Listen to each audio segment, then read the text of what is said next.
Ringkasan pelajaran hayat Kisah Para Rasul Berita 20 dengan judul Perkembangbiakan di Yerusalem, Yudea dan Samaria melalui ministri sekelompok sekerja Petrus bagian 15. Kisah Para Rasul pasal 6 ayat 8 sampai dengan pasal 8 ayat 3 menggambarkan meningkatnya penganiayaan oleh kaum agamawan Yahudi.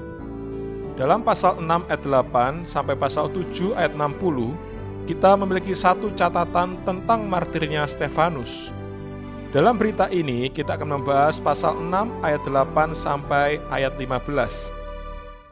Ayat 8 sampai 12 mengatakan, Stefanus yang penuh dengan anugerah dan kuasa mengadakan mukjizat-mukjizat dan tanda-tanda di antara orang banyak. Tetapi tampillah beberapa orang dari jemaat Yahudi yang disebut orang-orang merdeka. Mereka berasal dari Kirene dan Alexandria, bersama dengan orang Yahudi dari Kilikia dan dari Asia. Mereka berdebat dengan Stefanus, tetapi mereka tidak sanggup melawan hikmatnya dan roh yang mendorong dia berbicara. Lalu, mereka mempengaruhi beberapa orang untuk mengatakan, "Kami telah mendengar dia mengucapkan kata-kata hujat terhadap Musa dan Allah." Dengan jalan demikian, mereka menghasut orang banyak serta tua-tua dan ahli Taurat. Mereka menyergap Stefanus, menyeretnya, dan membawanya ke hadapan mahkamah agama. Mahkamah agama menghukum mati Tuhan Yesus dan menganiaya kaum beriman. Ini menunjukkan bahwa Yudaisme telah jatuh ke tangan musuh Allah, iblis, dan telah dipakai olehnya untuk merusak pergerakan Allah dalam ekonomi perjanjian barunya bagi perampungan kehendak kekalnya. Dalam Kisah Para Rasul pasal 6 ayat 13-14, kita nampak tuduhan-tuduhan dari para penganiaya yang mengatakan, orang ini tidak henti-hentinya mengucapkan perkataan yang menentang tempat kudus ini dan hukum Taurat. Sebab kami telah mendengar dia mengatakan bahwa Yesus orang Nazaret itu akan meruntuhkan tempat ini dan mengubah adat istiadat yang diwariskan oleh Musa kepada kita. Menurut ayat 14, para penentang menuduh Stefanus mengatakan bahwa Yesus akan menghancurkan bait dan mengubah adat istiadat yang diwariskan oleh Musa.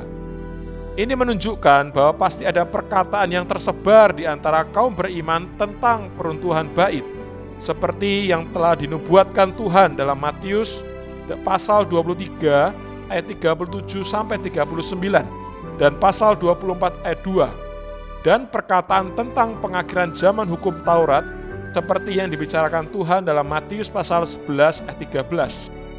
Orang-orang Yahudi penentang itu memutarbalikkan perkataan orang-orang beriman, sama seperti dalam Matius pasal 27 ayat 40.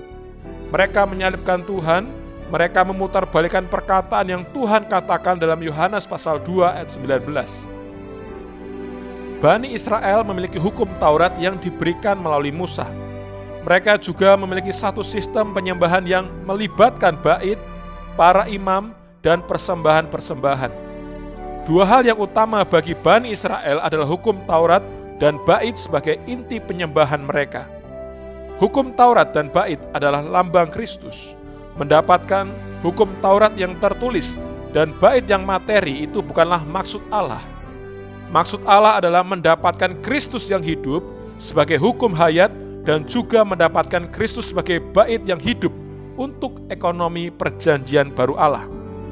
Allah ingin mendapatkan Kristus sebagai hukum yang hidup di dalam kita dan mendapatkan Kristus sebagai bait yang hidup di luar kita, supaya dia dapat merampungkan ekonomi perjanjian barunya. Ekonomi ini benar-benar adalah hal Allah Tritunggal, membaurkan dirinya sendiri dengan umat pilihannya untuk menghasilkan sesuatu kesatuan yang korporat bagi ekspresinya.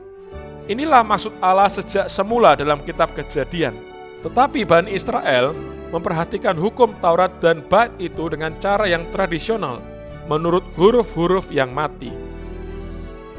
Ekonomi perjanjian baru Allah adalah untuk mendapatkan satu zaman baru yang mutlak terpisah dari Yudaisme.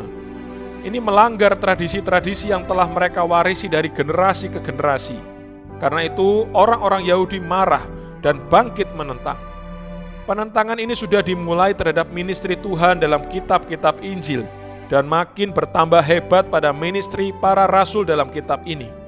Pada masa itu, pergerakan perjanjian baru Tuhan sedang melalui masa transisi.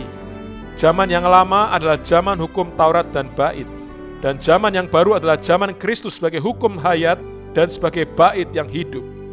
Di antara dua zaman ini ada satu masa transisi yang di dalamnya Allah sedang memindahkan umat pilihannya dari zaman yang lama ke dalam zaman yang baru.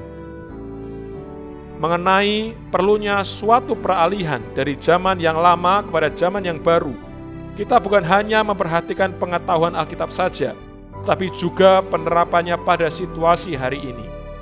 Bukan hanya hal-hal dalam perjanjian lama telah dibuat menjadi suatu tradisi agama, hal-hal dalam perjanjian baru pun dipakai dengan cara yang tradisional.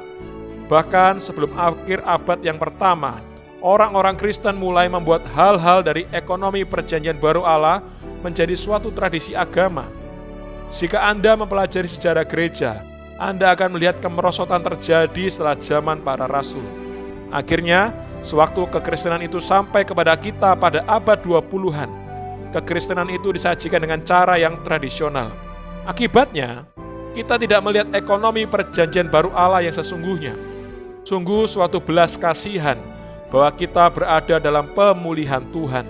Kita dapat mengatakan sejujurnya bahwa sedikitnya sampai suatu tingkat kita telah dibawa kembali kepada ekonomi perjanjian baru Allah dengan cara yang tepat.